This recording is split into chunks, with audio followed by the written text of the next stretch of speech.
To the home of highbrow know-how that we call QI. Tonight we'll be groping down the back of the great sofa of history to find those tasty morsels that other historians have so carelessly discarded there. And to accompany me on my quest, I have the postmodern Rob Brydon.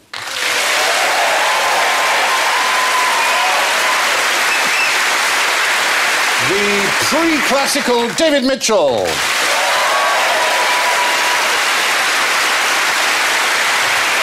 The Pleistocene Sandi Toksvig.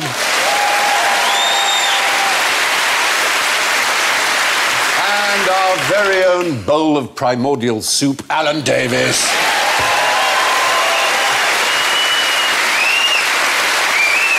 Now, each panellist is, of course, equipped with a suitably historic buzzer. Sandi goes... Oh. David goes...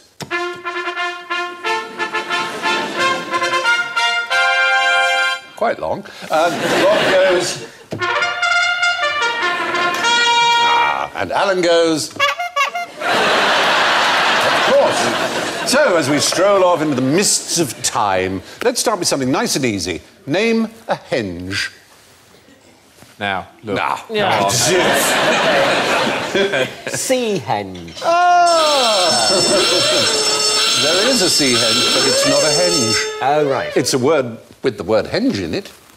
Oh, I see. Right, Yeah. as spigot has got the word pig in it, but it isn't a pig. Right. You see? So the word henge in it, that's wrong.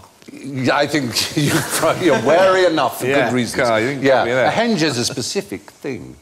What is a henge? You normally have two of them on the side of a door or on top hung on a window.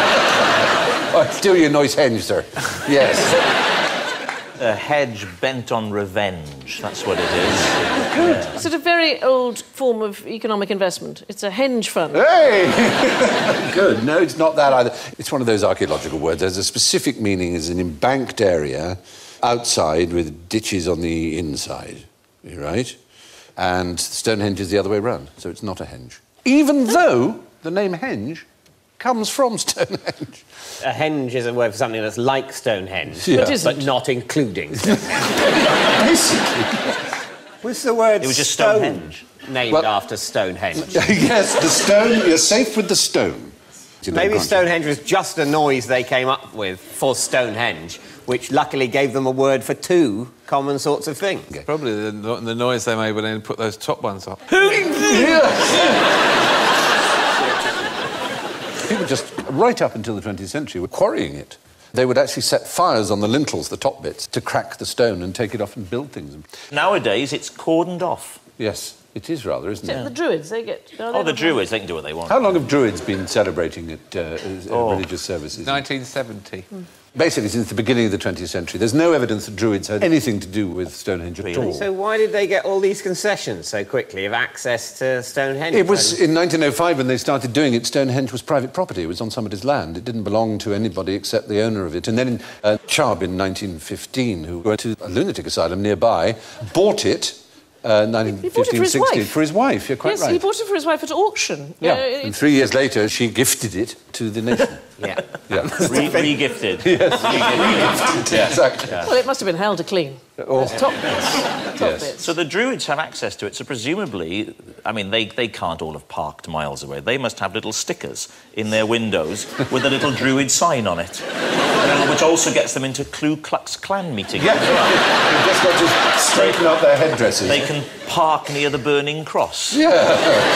There was a mention you made there of sea henge. Yeah, what is sea henge? So that's not a proper henge either. No. Sea henge, isn't it? It's sort of some bits of very old and knackered wood Yes. that occasionally become visible when That's the it. side is inside. So essentially... 55 bits of old oak in home next to the sea in the North Norfolk coast, which was only discovered quite recently. Car henge, does that mean anything to you? Yes, I do know what that is. Yes? Well, I'll guess. It's that...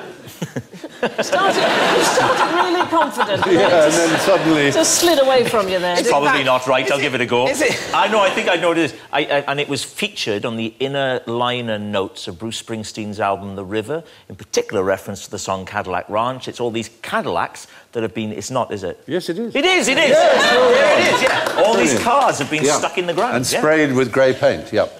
Yeah, it's in Nebraska. Yeah. It's interesting, though, that obviously looks quite a lot like Stonehenge, considering it's made of cars. Yes. But you can't help feeling he could have made it look more like Stonehenge if he'd used something else to make it with. It was a memorial to his father.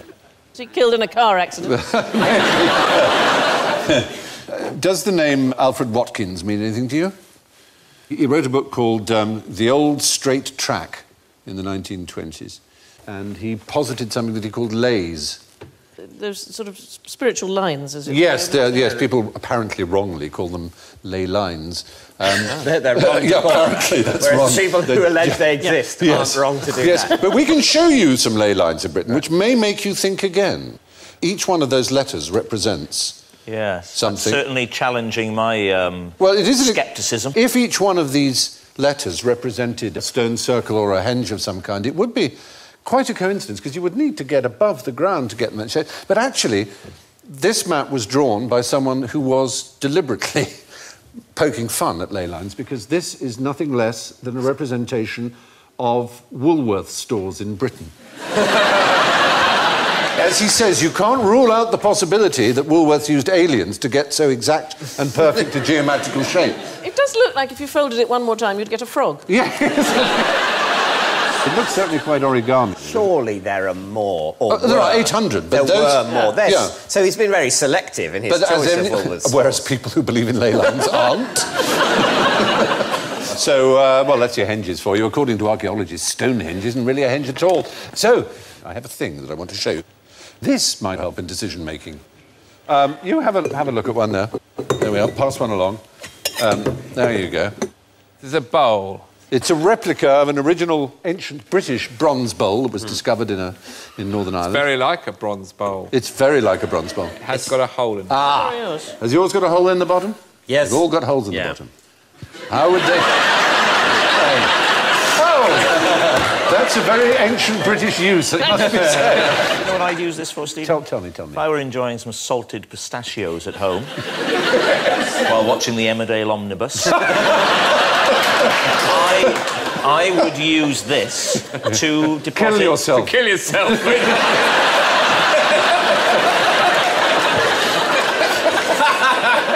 No, I'm joking, of course. I would use it to deposit the shells.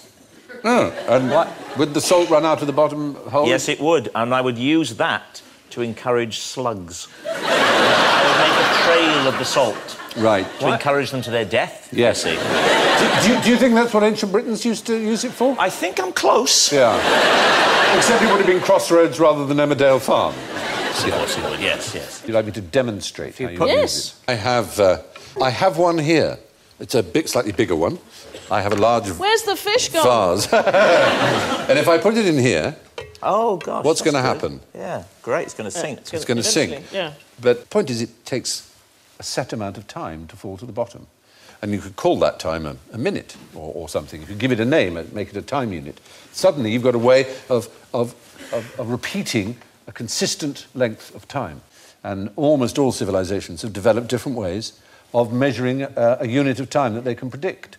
Not necessarily to tell the time of day, which is, you could say when it's noon, but it's, I will see you in so let's call it a Bowlington. When it hits the bottom, bang! So you're playing hide... Go! Yeah, go, exactly. So if you're playing hide and seek, you'll say, I'll give you a Bowlington, OK? Yeah. And then you just drop it like that. And then... It's called a water clock or a water thief. It's called a kepter. Ah, that's slightly different. Is it? Yeah, that's a Greek thing. That's a klepsydra. Klepsydra, yeah. Yeah, which is a water thief. And they actually used it the other way around, which is to say they had a bowl with a hole in it, but they perched it above and they measured out the amount of water that dropped out through the hole. Yeah, what other forms of early clock do you know about? But candles marked off. Yes. Do you know who was said to be the inventor of the candle? It's a legend. There you are. Alfred the Great, they say. Oh, really? They're not very reliable, to be honest. Well, no, he burnt those cakes. Yes, exactly, you see. Very difficult to strap to your wrist as well as a... Other kinds of sundials. Do you know about explosive sundials, you might call them? No? The sundial alarm clock. It uses a lens so that when the sun hits the lens, it points a beam at a fuse, which tracks all the way to a cannon and fires a gun at exactly noon. Can you get one of those things? You could. You could make it. Fantastic way to wake the children. In a hail of bullets. Yeah. Get ready for school! Dance! Yeah, that would do it. We've got time telling by seeing something, the sun's shadow, for example, on a dial, and by listening to a drum or a gun going off. But the Chinese, God bless them, they managed to use another sense. Is it something that goes off in a certain amount of time when it starts to stink? Sort of. They just had gradated incense sticks, joss sticks, so that it would burn for an hour and it would smell of sandalwood, and then it would go through another band which smelt of rose or something. So you could tell what time it was by, it's the rose-smelling time. It's that hour, yeah. you know. That's rather sweet. It's It's totally... cinnamon, I must collect the children. Yes, exactly. You talked about the clepsydra, the Greek one that was like a bowl, but there was a much more subtle Greek machine. Have you ever heard of a really remarkable Greek computer? Watch. Sort of. It was much more than a watch, though. It was discovered in 1901 by sponge divers. It's known as the... SpongeBob? SpongeBob, SquarePants and Antikythera. And the Antikythera is an extraordinary device. I mean, look at it. I mean, that's ancient Greek. And do you know what it can tell you? It can determine the course of the sun, the moon, and the known planets. When you entered the date, it calculated the positions for you. An achievement made all the more remarkable by the fact that they believed that the solar system was geocentric rather than solar-centric, as it were. Stephen, you've been watching QVC again. It does look like it. It's rather beautiful. Look like something you'd get on there. It's subdivided the year into 365 days, including a leap year every fourth year. It was able to predict eclipses of the moon and the sun, as well as the appearance of zodiacs. And this is from the Greeks? From the ancient Greeks, around 180 BC. And it kept track of the ancient Olympic Games, you know, which year was an Olympic year. Discovered by sponge divers. Sponge divers. I find it odd that there's just as much water where sponges grow as there is anywhere else. It is odd. You weren't a guest on that particular show. It was an early QI. Do you know a peculiar property of sponges? No. It really is amazing. You put a sponge in a liquidizer. It will obviously just turn into a sort of hideous coloured mess, and then settle down. It will reassemble itself into a sponge. But more amazingly, put two sponges in, and it will settle itself into its two original sponge shapes. Isn't that? So they're essentially like Terminators. Yeah, exactly. Exactly. But Terminator 2. It's evil, isn't it? It's definitely evil. Yeah. But we should definitely, I think, destroy all sponges, shouldn't we? That's only natural sponge, not the one you get at Halfords. No. It's proper real sponge from the body shop sort of sponge. Yes, that kind, yeah. Oh, I'm going to do that as soon as I get home. I think they have to be alive, though. I think the dried-out ones you get at the body shop probably won't count. Where would I go they've to lost get the You will, would man. dive in the Adriatic or the Aegean Sea would be a good place. Well, what time is it now? Well, there's your problem. They'll probably pay you to go to Greece, given their economy. Had the sponges stolen that clock? Yeah. what were they doing with it? Well, I think it had been dropped off a ship, or it was it was undersea. Look, if they've got these powers, we don't need them to have access to our technology as well. You said the divers found that. Sorry, I missed it. Yes. I genuinely thought you said they were kind of creating that from the sponges. No. Sorry, they found Sponge divers. I've been sitting here going, how the hell did they do that? Yeah. Well, you thought in ancient Greece the greatest sort of timekeeping technology was possessed by the sponge divers. That's how it appeared to me over here. But moving on to more modern timekeeping pieces, there's a recent discovery, or recent invention, I suppose you'd call it, of the most accurate clock yet devised. Is it the atomic... It's a new optical clock, accurate to 1 second in 3.7 billion years. But what is the point of having an incredibly accurate clock? Well, you'd have to know when SpongeBob SquarePants is going to start. Well, there are some ready meals that you need to time, exactly. Yeah. Well, how does GPS work? Well, I don't know. Satellites, various satellites. Yeah. You send a signal from your GPS device to... You've got to be at least 3, usually 4 or 5 satellites that receive your signal. And the difference in time it takes to get from one satellite to the other, which is milliseconds. Allows them to calculate your position to within 10 metres. So they built this clock so your tom-tom will work, basically. No, this one, you'll be within a metre, and if not less. You would be able to have aeroplanes landing without you'll be able to have traffic on motorways without humans driving, because it's so accurate.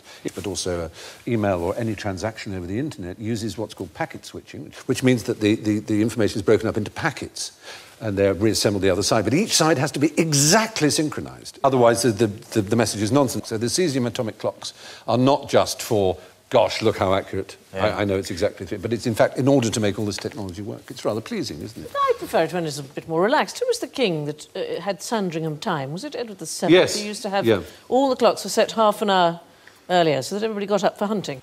And I read this once, and I thought, what a marvellous idea. And on New Year's Eve, for years, I used to reset the clocks during the day, and at 9 o'clock, we'd all go, it looked like it was midnight, and I'd say to the children, well, look, you've stayed up, isn't it marvellous? Well done.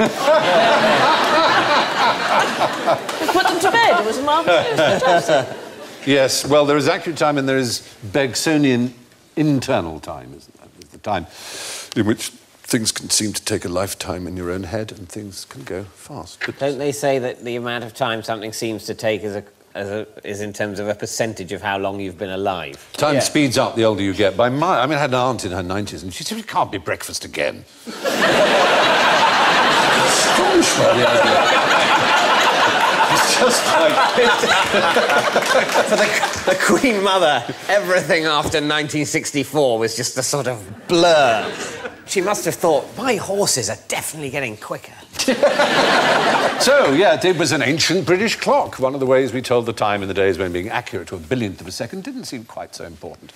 Talking of time, it's time for a picture round. Here's a very famous image, so you can bank a few points. How is it made? What is it? It's not a tapestry. Right, thank you. You've learnt. Firstly, it wasn't made in Bayeux. Bayeux's in France, and this was probably in Kent. Do we know who by? Well, the Normans commissioned it, but the sort of Saxon embroiderer ladies did it. Yes, absolutely right. But it's one of the great examples of why women's history has completely disappeared, Stephen, because women tended to make things like this phenomenal piece of work, which is embroidery, but they didn't sign it. And so we don't know the names. We know the name of the man who commissioned it, but we don't know the names of the women who made it. The lack of signature is one of the kind of classic reasons why women's history has completely disappeared, because it's an astonishing piece of work. It is remarkable. And you're quite right to say it's an embroidery, which is absolutely not a tapestry. Tapestry is all one material with the different colours woven in at the weaving stage, whereas this is a woven piece of cloth that is then embroidered. Well, that's so typical. The women do all this embroidery and the man goes, oh, nice tapestry, thanks very much. Yeah, I know. It's very absurd, isn't it? Couldn't make us a cup of tea now, could you? My hands are raw. Is the word tapestry named after the Bayeux tapestry, but they decided to make it mean something?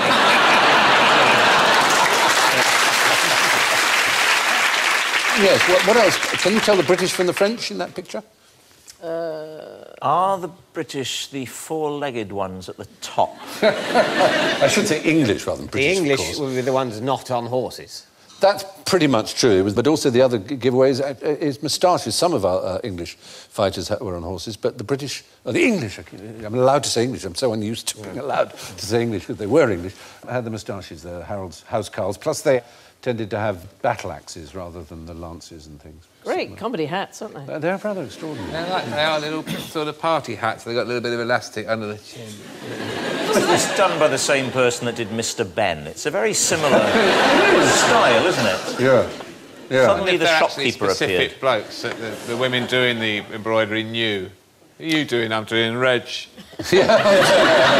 It's a nice Particularly thought. the way he held his axe. It was lovely before they cut him to bits. And they're sort of mail, as it's called, suits of reinforced defensive clothing.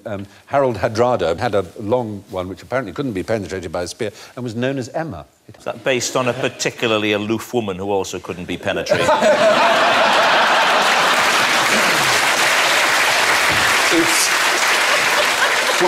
One's bound to wonder. Yeah. I didn't know until someone told me this recently, that quite a lot of the names that we use, or Christian names, we call them, came from the Normans and that invasion. They completely changed. Well, the yes, country. including William, obviously, and William. the first few kings, and John, Robert, Richard. and lots of them. Yeah. It's not just the names, is it not when we start to change the language completely? Is it not when we get beef instead of cow? And Well, start to get... because we had two words each time, exactly. So we could use the English word for the animal, cow, and we could use the French word, bœuf, for the food. And the British word sheep and mouton, mutton, can become what you eat. So you eat the mouton, you eat the beef, but the animal is the cow. But why would that be? The Saxons herded them and knew them as animals, and the Normans just feasted and ate them because they were the upper class. So we'd use their word for it. The only time they ever saw a cow's was when it was cooked on a plate in front of them. So quite a lot about what we know about the Bayeux tapestry we don't know, because it's not from Bayeux and it's not a tapestry. But how can you tell Harold which one Harold is in the Bayeux tapestry that isn't a tapestry or from Bayeux? Well, isn't there a bit of dispute about whether he's the one with the arrow in his eye or someone else? Yeah. Is it like right. on Facebook, when you run the cursor over it, you get tagged? and it says, you are also in this photo, and it'll have the other people. It is not dissimilar. The tagging is above, but there are three tags, all meaning him. Harold, Rex, Interfectus Est, which means Harold the King, is killed. And they tell the story narratively from left to right. So they could all be Harold, or only one of them could be Harold. It's actually almost impossible to tell. We don't really know that he had an arrow in his eye. It's a much later story. So is it like a cartoon? It kind of goes... It's like one of those books used to flick like Exactly. that. Although not successful in embroidery, I think. But, No, I think there's a cross between that and Where's Wally, isn't it? Yes, there's a hint of Where's. Hint of Where's Wally. So the one with the blue shield, he's got an arrow in his eye. He has, and Right. people have always assumed that was Harold. That's him. So if it's a journey, I've got an arrow in my eye. I'll just get on this horse for a rest. Continuity, And where's then, my shield? The horse has disappeared. I'm And dying. they cut his head off on the right. Yeah. I can't see the arrow in the eye there. It's not come out very well. I blame bad embroidery. Yeah. You can see him holding the end of He it. can't have been that ill, though, because he seems to have had time to change his socks. Yes, no, it probably is different. I'm dying. Get the death socks. Stephen, can I point out, can I give the seal of approval to his wonderfully long socks? Rob long socks. Yeah. Oh, dear. They are long, Rob. I thought that a bit... Yes, it's probable that it's not the same person repeated, but there was one theory. The other theory is that he's only one of those, and that maybe he's the last one, under the horse almost, because that's where Interfectus Est is killed. I mean, the point is we just don't know. Well, that's good, yes. So we know how we spot the Englishman by the moustaches. The Bayeux tapestry isn't a tapestry. It isn't from Bayeux. And you shouldn't believe anyone who tells you they know how Harold died. However, you can spot the Englishman by the moustaches. As we're on the subject of English gentlemen with moustaches, could you give us your impression of the average World War II British... Oh, dear. The average British World War II fighter pilot. You know, hilarious on the end. That is a character. Someone has got to write a sitcom around Dave Mitchell's character. You look like you're posing with a very successful team of kind of novelty Air Force men. You've just agreed to have your photograph taken with them for your birthday. I know you're not, but if there was if they'd invented gaydar instead of radar, I'm sorry to say that would mark high. I'm ordering these helmets for my wife's birthday. I think in this war film, I die about 2/3 of the way through. It breaks the heart of the audience. Oh, yeah. And inspires the hero. Yeah. Everyone goes and kills a load of Germans as revenge for my death. And I'm the old First World War hero with a gammy leg who runs and watches them come back and cries because... I don't think Alan dies. I think you make it through... I think I die.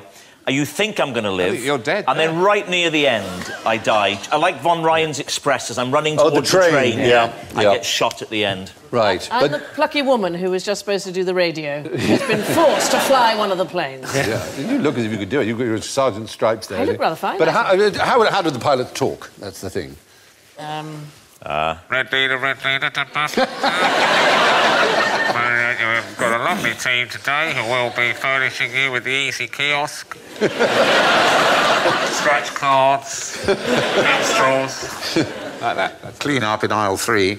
Yes. What sort of people? I mean, that's what we're after. Well, it's What sort of people? Yes. Quite They're well-spoken posh, officer class. Posh. They're always posh. That's right. I think you'll find you're wrong. That's the odd thing. They so weren't. Really? Only 30% of all British fighter pilots in the Battle of Britain went to public school. And in fact, of that 30%, they were mostly minor public schools, and of the Eton, Harrow, Winchester, or the top 13, there was only 8%. It's just the actors that played them were posh, then. That's the point. Yeah. In the war films, during and after the war, it's your Kenneth Moores and your David Nivens and so on, who were, you know, spoke like that, and gosh. Did the Germans know we were sending up the lower classes? There we got marvellous. Here comes someone who has got no manners whatsoever.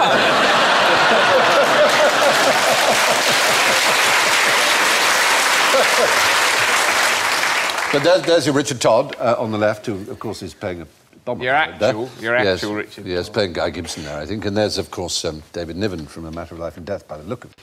And that's how people thought of them, with a moustache, only obviously Robert. I mean, 30% of them having gone to public school, that's more than the percentage of the population. Yes, which was only absolutely right. So but just posher than... But the idea that it was, you know, that posh is the first word that comes to mind, when 70% were state-educated. Right. Not privately educated. But I mean, they didn't speak like Jordan or something, did they? No, nobody did then. No. I can't believe it. There's no way we're going to drop the bums over that lot. It's a real bloody mess down there.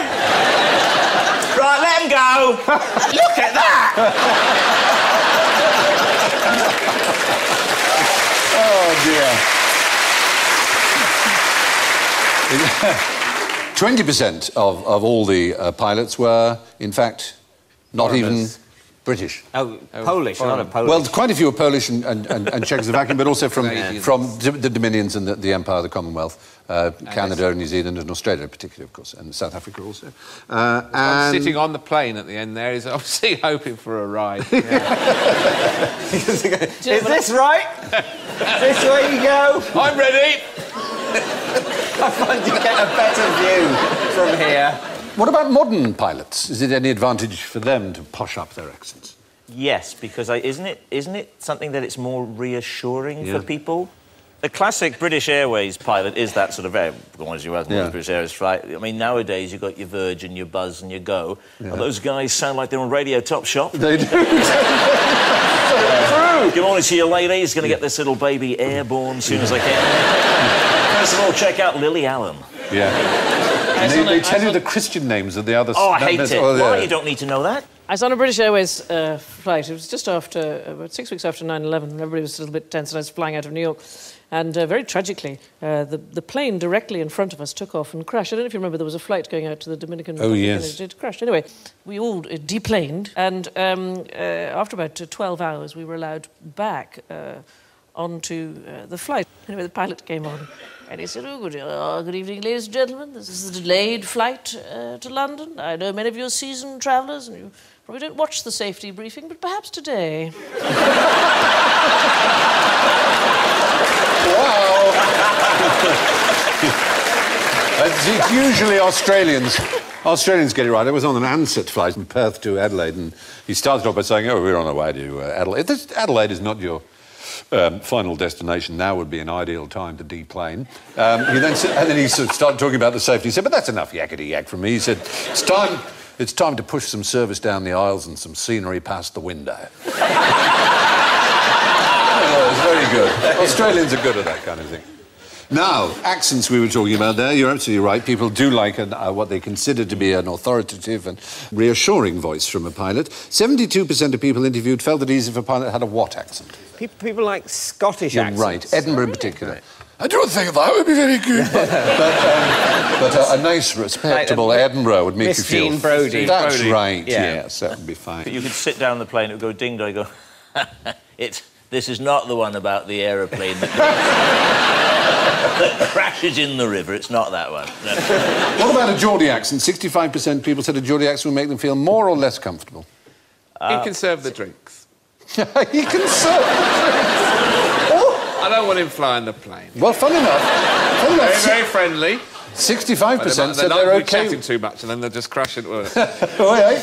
65% said they don't mind a Geordie, they'd like a Geordie. Yeah, they like that, they have in call centres, don't they? Yeah. What about Brummies? 76% said they would or would not like. No. I'm afraid to say that they would not like. You just sort of think, sounds like a victim. Yeah. You know, doesn't sound incompetent. Sounds unfortunate. And I think I that's don't want the a thing. skilled That's the pilot, thing. I want a lucky pilot. Exactly. The posh voice people. He could be an idiot, but he's lucked his way through life. Then he screws all the stewardesses and his wife never finds out. Yeah, I want him flying. And 83% of men and women polled said they'd be more likely to trust a male or a female pilot. Oh, male must be. I'm afraid so. Yeah, I'm sorry to say. There we are. So that's your flying done for the moment. Despite the stereotype of the Battle of Britain pilots being posh young chaps, fresh from the better public schools and varsities, the great majority of them were in fact state-educated. Now we're engaged in mortal combat. Perhaps you can tell me which side Yorkshire was on in the Wars of the Roses. Well, there's the White Roses, Yorkshire.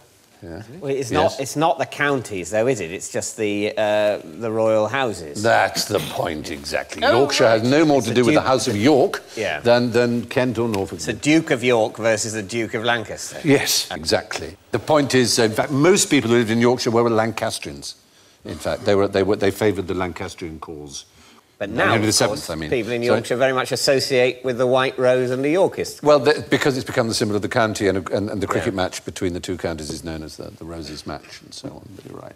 Talking of Yorkshire, there are other things that are called Yorkshire that aren't particularly Yorkshire. Can you think of one? Pudding? Yorkshire pudding is not a thing that was invented in Yorkshire, although people from Yorkshire are... Hello. Oh, yes, this was really annoying. that Yorkshire, but that they're trying to say... that, like, you can't make, champagne outside the Champagne region or Stilton outside a certain region, that you wouldn't be allowed to make something and call it a Yorkshire pudding outside Yorkshire, which is basically entirely an idea cooked up entirely by people who manufacture those horrible frozen Yorkshire pudding. You're right to be angry. Yes, it's called a protected designation of origin, a PDO. And Champagne, as you rightly say, has it. Parma ham has it. You can't call it Parma ham unless it comes from Parma. But making Yorkshire pudding one of those things would be like making a sandwich. Yes, I know. You had to come from Sandwich in Kent. Yeah, you had to go to Marks and Spencer's in Sandwich for the authentic sandwich. Yeah. But give me some other British PDO protected foods. There's one, I think that Stilton is one. Stilton, where must it come from? But it can't come, for example, from Stilton. No, that's quite right. The town of Stilton, which the cheese is named after, the cheese is named after it because that's where the cheese was sold, not where it was manufactured. Exactly. So the designated area that you make it in with bits of Leicestershire, I don't know. Yeah, anyway, Stilton's not in it. Mostly around the Melton Mowbray area. What about pork pies then? Melton Mowbray pork pies? I guess you can't call it a Melton Mowbray pork pie. I don't know if that's a PDO. Do you know that the chairman of the Pork Pie Association is vegetarian? I didn't know that. Yes, I interviewed him and I said, because he brought pork pies for us to try, and I said, go on then, Tucky. And he said, oh, no, thanks very much, I'm vegetarian. That's very peculiar. Yeah, it's weird, isn't it? Yes, what? He's angry now.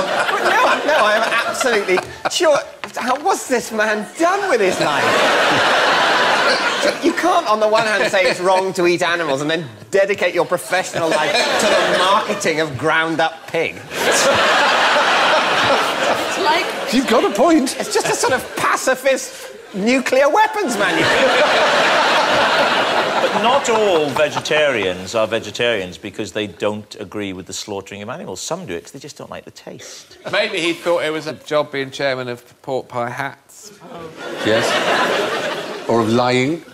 Or of lying. Yes, telling He porkies. thought he's being a spy. Yeah. Oh, yes, I've got to tell porkies. I've got to tell pork pies. I'm going to destroy the pork pie business from the inside.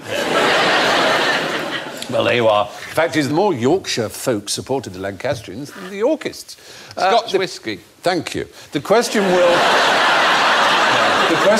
no doubt...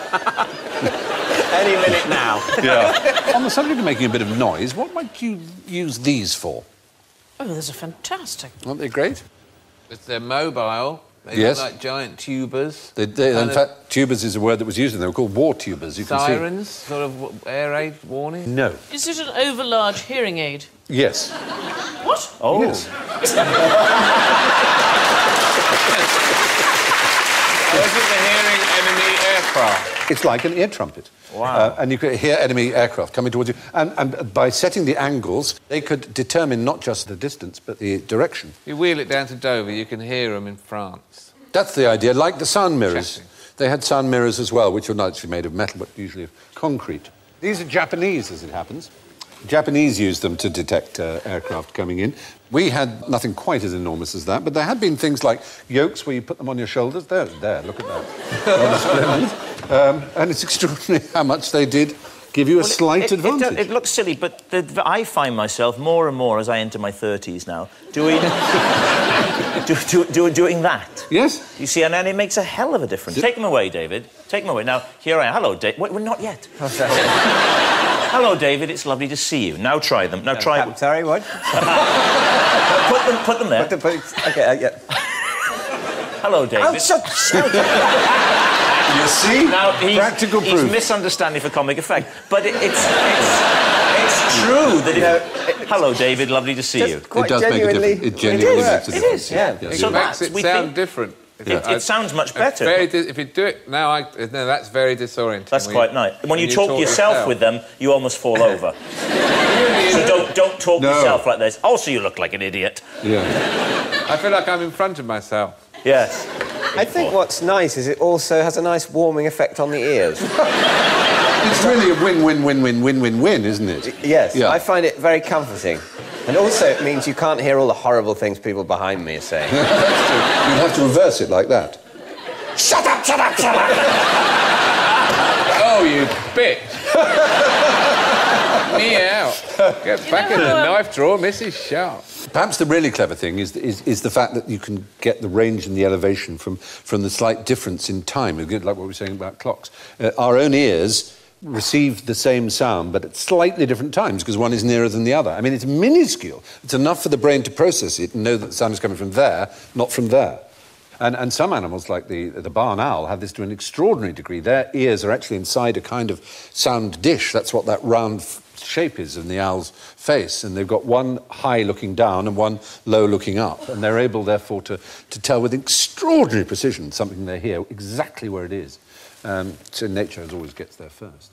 So, yes, Japanese war tubers were mobile acoustic locators that helped to find enemy aircraft in the days before radar. And so time's winged chariot glides us gracefully towards the crack of doom. That is, general ignorance, or in this case, generals ignorant. Because let's see what we really know about some of the greatest military leaders from history. Fingers on buzzers. What animals did the Carthaginian general Hannibal use to defeat King Eumenes of Pergamon in 184 BC? Elephant. No. No. He used to defeat who? King Eumenes of Pergamon. Right. Him. Him, there he is. Is he defeated? Horses, Not tigers, horses. lions, leopards, mice. Bacteria. Snakes. Snakes. Put lots of snakes in Not earthenware really. jars. I don't think of that as an animal, really. Well, put them in earthenware pots, threw them at the enemy and onto their ships. Really? Yeah. What a great idea. Snakes on a plane was almost the first that is a good example film. of it. How did Snakes on a Plane come about? Do you know? Snakes on a plane. Yes, the film. People had more money than sense, and Maybe.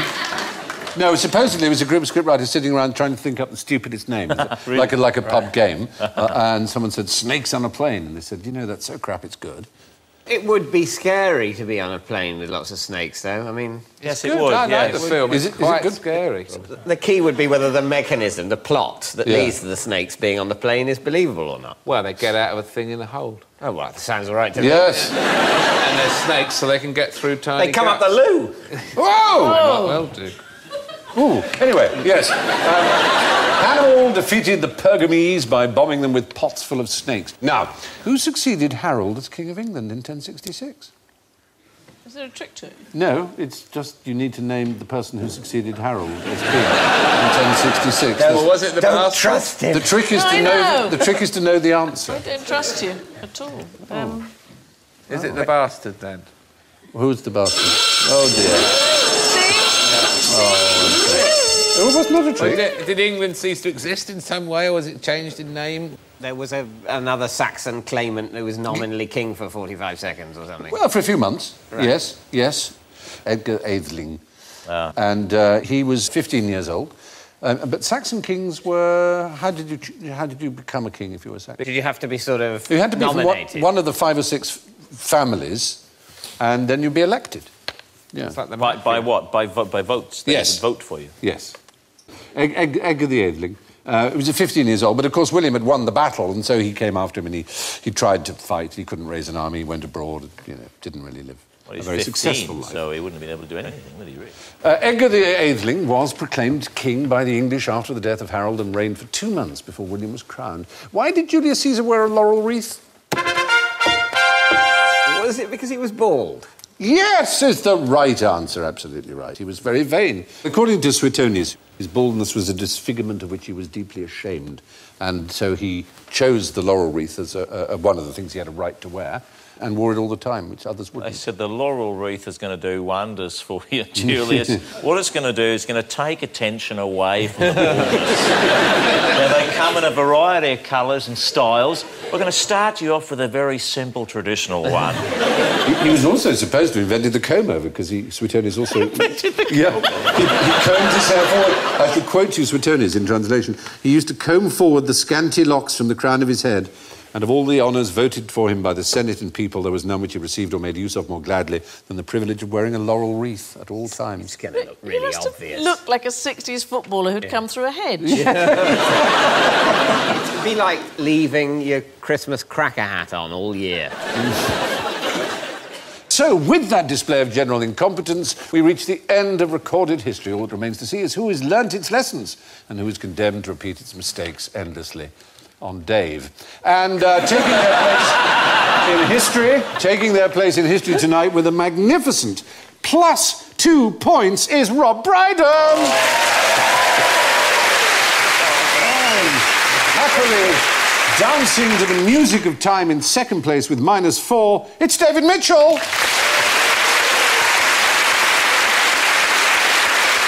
But, hanging grimly on to past glories with -27 is Sandi Toksvig.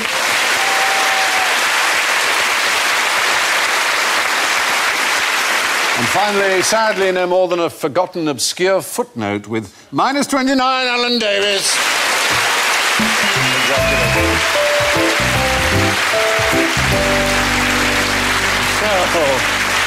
That's all from this historic edition of QI, so it's good night from Sandi, Rob, David, Alan and me. I leave you with Winston Churchill's remark to Stanley Baldwin in the House of Commons. History will say that the right honourable gentleman was wrong, he remarked. I know it will, because I shall write the history. Good night.